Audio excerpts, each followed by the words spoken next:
ಕನ್ನಡಿಗ ಶರಣು ಶರಣಾರ್ಥಿ. ಇವತ್ತು ನಮ್ಮ ಜಾಬ್ ಸರ್ಚ್ನಲ್ಲಿ ಕೆನರಾ ಬ್ಯಾಂಕಿನಲ್ಲಿ ಅಧಿಕಾರಿ ಹಾಗೂ ವಿವಿಧ ಹುದ್ದೆಗಳ ಅರ್ಜಿಗಳನ್ನು ಆಹ್ವಾನಿಸಲಾಗಿದ್ದು, ಪುರುಷ ಮತ್ತು ಮಹಿಳಾ ಅಭ್ಯರ್ಥಿಗಳು ಆನ್ಲೈನ್ ಮೂಲಕ ಅರ್ಜಿಗಳನ್ನು ಹಾಕಬಹುದಾಗಿದೆ.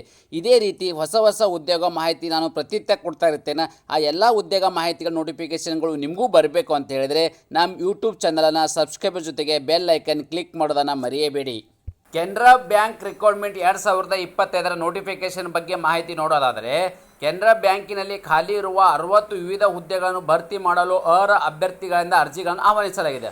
ಆಸಕ್ತ ಮತ್ತು ಅರ್ಹ ಅಭ್ಯರ್ಥಿಗಳು ಸದರಿ ಹುದ್ದೆಗಳಿಗೆ ಅರ್ಜಿ ಸಲ್ಲಿಸಲು ನಿಗದಿಪಡಿಸಿದ ದಿನಾಂಕದ ಒಳಗೆ ಅರ್ಜಿ ಸಲ್ಲಿಸಿ. ಈ ಹುದ್ದೆಗಳಿಗೆ ಅಗತ್ಯವಿರುವ ವಿದ್ಯಾರ್ಹತೆ, ವೇತನ ಶ್ರೇಣಿ, ವಯೋಮಿತಿ, ಅರ್ಜಿಯ ಶುಲ್ಕ, ಹುದ್ದೆಗಳ ವಿವರವನ್ನು ಕಂಪ್ಲೀಟ್ ಆಗಿ ನಾನು ನಿಮಗೆ ಈ ವಿಡಿಯೋ ತಿಳಿಸ್ಕೊಡ್ತೀನಿ. ಈ ವಿಡಿಯೋನ ಸ್ಕಿಪ್ ಮಾಡದೆ ಕೊನೆ ತನಕ ನೋಡಿ. ಹುದ್ದೆಗಳ ವಿವರವನ್ನು ನಾವಿಲ್ಲಿ ನೋಡೋದಾದರೆ, ಯಾವ ಇಲಾಖೆಯಿಂದ ಕಾಲ್ಫಾರ್ಮ್ ಮಾಡಿದ್ದಾರೆ? ಕೆನರಾ ಬ್ಯಾಂಕಿಂದ ಕಾಲ್ಫಾರ್ಮ್ ಮಾಡಿದ್ದು. ಹುದ್ದೆಗಳ ಸಂಖ್ಯೆ ಎಷ್ಟು ಅನ್ನೋದಾದರೆ, ವಿವಿಧ ಹುದ್ದೆಗಳನ್ನ ಇಲ್ಲಿ ಯಾವೆಲ್ಲ ಹುದ್ದೆಗಳಪ್ಪ ಅಂದರೆ ವಿವಿಧ ಹುದ್ದೆಗಳನ್ನ ಕಾಲ್ಫಾರ್ಮ್ ಮಾಡಿದ್ದಾರೆ. ಎಷ್ಟು ಹುದ್ದೆಗಳ ಸಂಖ್ಯೆ ನೋಡೋದಾದರೆ 60 ಹುದ್ದೆಗಳ ಸಂಖ್ಯೆ ಇರ್ತಕ್ಕಂಥದ್ದು. ಅರ್ಜಿ ಹೇಗೆ ಸಲ್ಲಿಸಬೇಕಪ್ಪ ಅಂತಂದರೆ ಆನ್ಲೈನ್ ಮೂಲಕ ಅರ್ಜಿಗಳನ್ನು ಸಲ್ಲಿಸಬಹುದಾಗಿದೆ.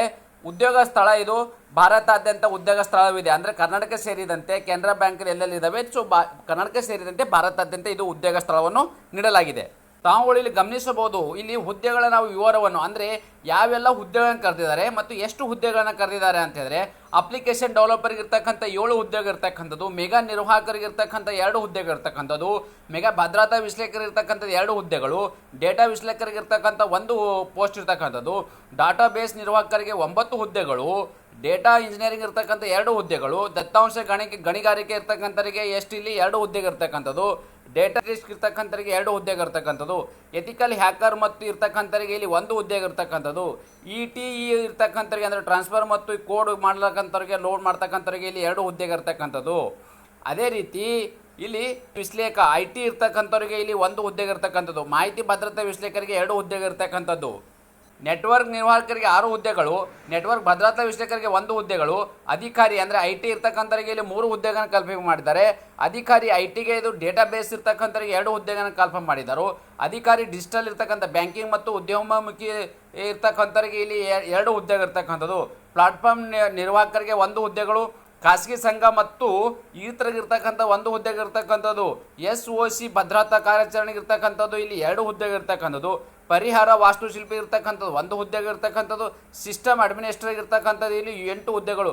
ಟೋಟಲ್ ಆಗಿ ಈ ಥರದ ಒಂದು 60 ಹುದ್ದೆಗಳೇನಿದ್ದಾವೆ, ಬೇರೆ ಬೇರೆ ಹುದ್ದೆಗಳಿಗೆ ಮತ್ತು ಎಷ್ಟೆಷ್ಟು ಪೋಸ್ಟನ್ನು ಕಲ್ಪನೆ ಮಾಡಿದ್ದಾರೆ ಎಂಬುದು ಇನ್ ಡೀಟೇಲ್ಸ್ ಆಗಿ ಇಲ್ಲಿ ನಾವು ಇಲ್ಲಿ ನೋಡಿದ್ದೇವೆ. ವಿದ್ಯಾರ್ಹತೆ, ಈ ಒಂದು ಅಪ್ಲಿಕೇಶನ್ ಹಾಕು ಬಯಸುವ ಅಭ್ಯರ್ಥಿಗಳು ಯಾವೆಲ್ಲ ಕ್ವಾಲಿಫಿಕೇಷನ್ ಆಗಬೇಕಪ್ಪ ಅಂತಂದರೆ, ಈ ಹುದ್ದೆಗೆ ಅರ್ಜಿ ಸಲ್ಲಿಸು ಬಯಸುವ ಅಭ್ಯರ್ಥಿಗಳು ಕೆನರಾ ಬ್ಯಾಂಕ್ ನೇಮಕಾತಿ ಅಧಿಸೂಚನೆ ಪ್ರಕಾರ ಪದವಿ, ಸ್ನಾತಕೋತ್ತರ ಪದವಿ ವಿದ್ಯಾರ್ಥಿಯನ್ನು ಕನಿಷ್ಠ 60 ಅಂಕಗಳೊಂದಿಗೆ ಪೂರ್ಣಗೊಳಿಸಿರಬೇಕು. ನೀವು ಮಿನಿಮಮ್ ಇಲ್ಲಿ 60 ಅಂಕಗಳ ಪರ್ಸೆಂಟೇಜ್ ತೊಗೊಂಡು ನೀವು ಪಾಸ್ ಆಗಿರ್ತಕ್ಕಂಥ ಅಭ್ಯರ್ಥಿಗಳು. ಯಾವುದಪ್ಪ ಅಂತಂದರೆ, ನೀವು ಡಿಗ್ರಿ ಮತ್ತು ಸ್ನಾತಕೋತ್ತರ ಪದವಿ ಮುಗಿಸಿರ್ತಕ್ಕಂಥ ಅಭ್ಯರ್ಥಿಗಳು 60 ಅಂಕಗಳೊಂದಿಗೆ ಯಾರೆಲ್ಲ ಪಾಸ್ ಆಗಿರ್ತೀರಿ ಅಂಥ ಅಭ್ಯರ್ಥಿಗಳು ಈ ಒಂದು ಅಪ್ಲಿಕೇಶನ್ ಹಾಕೋಕ್ಕೆ ಎಲಿಜಿಬಿಲಿಟಿನ ಹೊಂದಿರ್ತಾರೆ. ಅದೇ ರೀತಿ ವಯೋಮಿತಿ ಬಗ್ಗೆ ಇಲ್ಲಿ ನಾವು ನೋಡೋದಾದರೆ, ಈ ಹುದ್ದೆಗೆ ಆಯ್ಕೆಯಾಗುವ ಅಭ್ಯರ್ಥಿಗಳಿಗೆ ಮಿನಿಮಮ್ ಇಲ್ಲಿ 25 ವರ್ಷ ಇರಬೇಕು ಮಿನಿಮಮ್, ಮ್ಯಾಕ್ಸಿಮಮ್ ಇಲ್ಲಿ 35 ವರ್ಷ. ಇದು ಜನರಲ್ ಕ್ಯಾಟಗರಿಗೆ ಸಂಬಂಧಪಟ್ಟ ಅಭ್ಯರ್ಥಿಗಳಿಗೆ. ಹಾಗಾದರೆ ಇದರಲ್ಲಿ ವಯಸ್ಸುಳಿಕೆ ಕೂಡ ನಿಲ್ಲದೆ, ಅಂಗವಿಕಲ ಅಭ್ಯರ್ಥಿಗೆ 10 ವರ್ಷ ವಯಸ್ಸುಳಿಕೆವಿದ್ದು, OBC SC ST ಅಭ್ಯರ್ಥಿಗಳಿಗೆ 5 ವರ್ಷ ವಯಸ್ಸುಳಿಕೆವಿದ್ದು, OBC ಅಭ್ಯರ್ಥಿಗಳಿಗೆ ಇಲ್ಲಿ 3 ವರ್ಷ ವಯಸ್ಸುಳಿಕೆಯನ್ನು ನೀಡಲಾಗಿದೆ. ವೇತನ ಶ್ರೇಣಿ, ಆಯ್ಕೆಯಾದ ಅಭ್ಯರ್ಥಿಗಳಿಗೆ ವೇತನ ನೋಡೋದಾದರೆ, ನೀವು ಇಲ್ಲಿ ಹುದ್ದೆಗೆ ಆಯ್ಕೆಯಾದ ಅಭ್ಯರ್ಥಿಗಳಿಗೆ ನಿಯಮಾನುಸಾರ ಮಾನಸಿಕ ವೇತನ ನೀಡಲಾಗುವುದು. ಅದೇ ರೀತಿ ಆಯ್ಕೆ ವಿಧಾನ, ಈ ಹುದ್ದೆಗಳನ್ನು ಹೇಗೆ ಆಯ್ಕೆ ಮಾಡ್ತಾರಪ್ಪ ಅಂತಂದರೆ, ಈ ಹುದ್ದೆಗಳಿಗೆ ಅರ್ಜಿ ಸಲ್ಲಿಸಿದ ಅಭ್ಯರ್ಥಿಗಳು ಆನ್ಲೈನ್ ಪರೀಕ್ಷೆ ಮತ್ತು ಸಂದರ್ಶನ ದಾಖಲಾತಿ ಪರಿಶೀಲನೆ ಮೂಲಕ ಆಯ್ಕೆಯನ್ನು ಮಾಡಲಾಗುವುದು. ಮೊದಲನೇದಾಗಿ ಒಂದು ಆನ್ಲೈನ್ ಎಕ್ಸಾಮ್ ನಡೆಸ್ತಾರೆ. ಆ ಆನ್ಲೈನ್ ಎಕ್ಸಾಮಲ್ಲಿ ಯಾರು ಕ್ವಾಲಿಫೈ ಆಗಿರ್ತೀರಿ ಅಂಥ ಅಭ್ಯರ್ಥಿಗಳನ್ನು ಸಂದರ್ಶನ ಮಾಡಿ ಆಮೇಲೆ ಡಾಕ್ಯುಮೆಂಟ್ ವೆರಿಫಿಕೇಷನ್ ಮಾಡಿ ಫೈನಲ್ ಆಗಿ ಮೆರಿಟ್ ಆಧಾರದ ಮೇಲೆ ಅಭ್ಯರ್ಥಿಗಳಲ್ಲಿ ಆಯ್ಕೆಯನ್ನು ಮಾಡಲಾಗುವುದು. ಅರ್ಜಿ ಸಲ್ಲಿಸಲು ಪ್ರಾರಂಭ ದಿನಾಂಕ 6 ಜನವರಿ 2025 ಪ್ರಾರಂಭವಾಗಿದ್ದು, ಅರ್ಜಿ ಸಲ್ಲಿಸಲು ಕೊನೆಯ ದಿನಾಂಕ ಅಂದರೆ ನಾಳೆ ಜನವರಿ 24, 2025 ಇಷ್ಟು ಒಳಗಡೆ ತಮ್ಮ ಅರ್ಜಿಗಳನ್ನು ಸಲ್ಲಿಸಬೇಕು. ಅದೇ ರೀತಿ ನೋಟಿಫಿಕೇಶನ್ ಬಗ್ಗೆ ಫುಲ್ ಮಾಹಿತಿಯನ್ನು ಕೊಟ್ಟಿದ್ದೀನಿ. ಅರ್ಜಿ ಸಲ್ಲಿಸುವ ಏನು ವೆಬ್ಸೈಟ್ ಇದೆ, ಈ ವೆಬ್ಸೈಟು ನಾನು ಟೆಲಿಗ್ರಾಮಲ್ಲಿ ಕೊಟ್ಟಿರ್ತೀನಿ ಮತ್ತು ನಾನು ಯೂಟ್ಯೂಬಲ್ಲೂ ಕೊಟ್ಟಿರ್ತೀನಿ. ನೀವು ಲಿಂಕ್ ಮಾಡೋ ಮೂಲಕ ನಿಮ್ಮ ಅಪ್ಲಿಕೇಶನ್ ಓಪನ್ ಆಗುತ್ತೆ, ನೀವು ಅಪ್ಲಿಕೇಶನನ್ನು ಹಾಕಬಹುದಾಗಿದೆ ಡೈರೆಕ್ಟಾಗಿ ಈ ಲಿಂಕ್ ಮುಖಾಂತರ.